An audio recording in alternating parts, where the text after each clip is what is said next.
Hello friends, today we will discuss the incredible journey of Tata group. 21,000 रुपए से global empire तक। सोचिए, एक ऐसी कंपनी जिसका बिजनेस स्टील से लेकर सॉफ्टवेयर, कार से लेकर होटल, एयरलाइन से लेकर टेक्नोलॉजी तक फैला हुआ है। लेकिन इस कहानी की बिगनिंग किसी बिलियन डॉलर इन्वेस्टमेंट से नहीं हुई, ना कोई हुज फैक्ट्री से, ना ही कोई मल्टीनेशनल ऑफिस से, और ना ही कोई मैसिव इन्वेस्टर से। 21,000 रुपए और एक यंग एंटरप्रेन्योर का बहुत बड़ा ड्रीम। साल था 1868। 29 साल के जमशेद टाटा ने एक छोटी ट्रेडिंग कंपनी से अपनी जर्नी स्टार्ट की। आज 150 साल के बाद टाटा ग्रुप की कंपनीज मिलकर 180 बिलियन से ज्यादा एनुअल रेवेन्यू जनरेट करती हैं और 10 लाख से ज्यादा पीपल को एम्प्लॉय करती हैं। लेकिन क्वेश्चन ये है, 21,000 रुपए से शुरू हुआ टाटा आखिर इतना बड़ा बना कैसे? और सबसे इंटरेस्टिंग बात, टाटा ने सिर्फ बिजनेस नहीं बनाया, बल्कि इंडिया की इंडस्ट्रियल डेवलपमेंट की स्टोरी का एक बड़ा पार्ट लिखा। आज की स्टोरी एक छोटे से बिजनेस से एक बड़ा विजन तक की एक कहानी है। साल 1868 में जमशेद टाटा ने मुंबई में अपनी ट्रेडिंग फर्म स्टार्ट की। उस वक्त इंडिया ब्रिटिश रूल के अंडर था। इंडियन इंडस्ट्रीज अभी डेवलपिंग स्टेज में थी और लार्ज स्केल मैन्युफैक्चरिंग का इकोसिस्टम बहुत लिमिटेड था। लेकिन जमशेद सिर्फ पैसा कमाने के बारे में नहीं सोच रहे थे, उनका विजन था इंडिया को इकोनॉमिकली स्ट्रॉन्ग बनाना। उन्होंने टेक्सटाइल बिजनेस में अपॉर्चुनिटी देखी। उन्होंने नागपुर में एम्प्रेस मिल स्टैब्लिश की। और इंटरेस्टिंग बात यह थी कि उन्होंने सिर्फ मशीन और प्रोडक्शन पर फोकस नहीं किया, उन्होंने वर्कर्स के वेलफेयर पर भी अटेंशन दिया। Better working conditions, employ welfare और अदर फैसिलिटीज पर उस टाइम इन्वेस्टमेंट करना एक अनयूजुअल अप्रोच थी।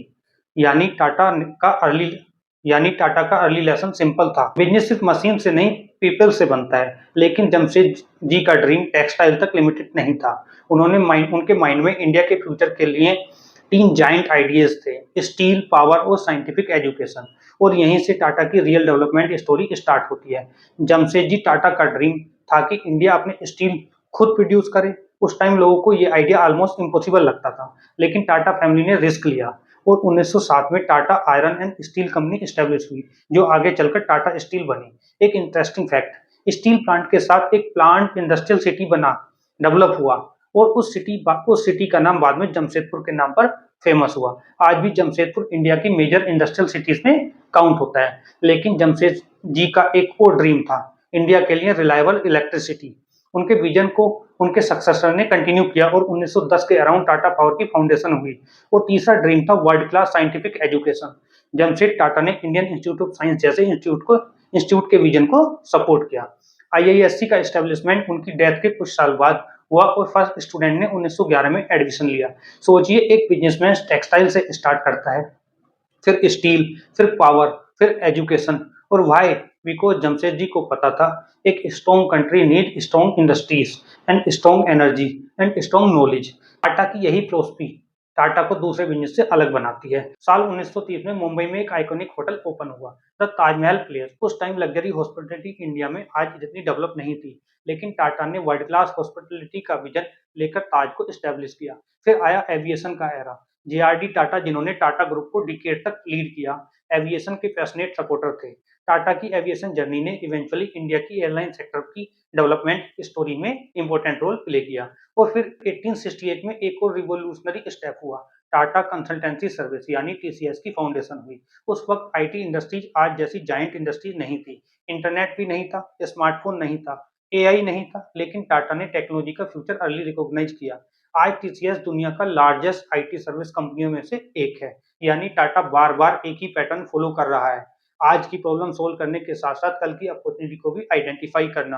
अब आते हैं टाटा स्टोरी के एक एक्सट्रीमली इंपॉर्टेंट चैप्टर पर, द सर रतन टाटा।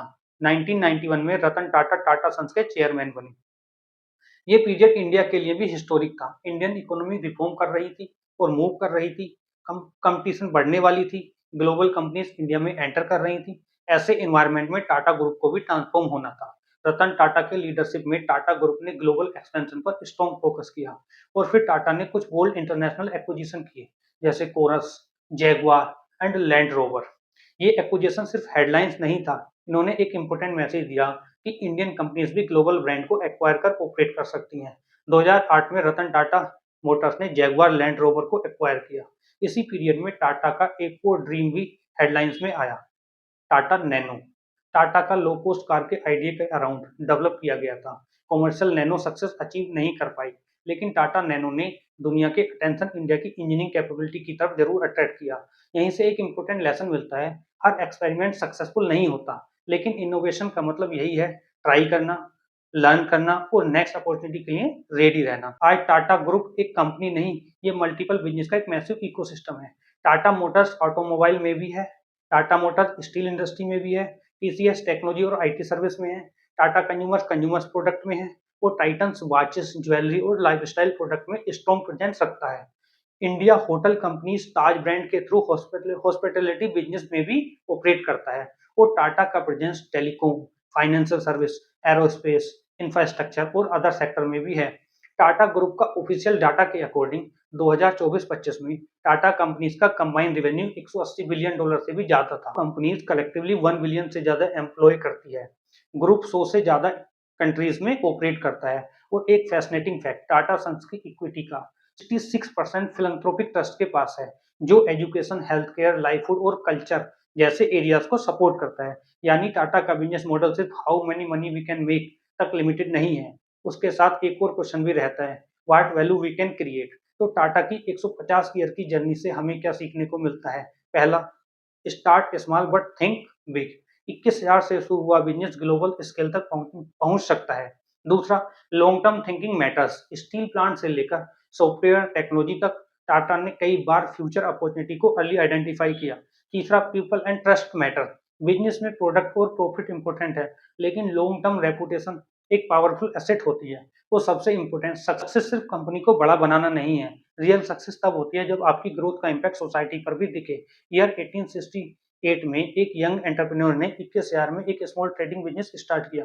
आज उस जर्नी ने एक ऐसा बिजनेस ग्रुप क्रिएट किया है जो दुनिया के मल्टीपल सेक्टर और कंट्रीज में ऑपरेट करता है। लेकिन टाटा का सबसे बड़ा अचीवमेंट शायद उसका साइज नहीं है, अचीवमेंट ये है कि एक बिजनेस आइडिया जनरेशन के बाद भी सर्वाइव कर सकता है और उसके अंदर विजन, इनोवेशन और ट्रस्ट हो। तो अगर आपको टाटा की ये जर्नी इंटरेस्टिंग लगती है तो वीडियो के लिए लाइक कीजिए, चैनल को सब्सक्राइब कीजिए और कमेंट में बताएं टाटा ग्रुप की सबसे इंस्पायरिंग कंपनी आपके अकॉर्डिंग कौन सी है? TCS, Tata Motors, Tata steel, Titan या ताज। और याद रखिए, ग्रेट कंपनी सिर्फ प्रोडक्ट नहीं बनाती, वो जनरेशन को इन्फ्लुएंस करती हैं। मिलते हैं नेक्स्ट वीडियो में एक और इनक्रेडिबल बिजनेस स्टोरी के साथ। Okay, bye.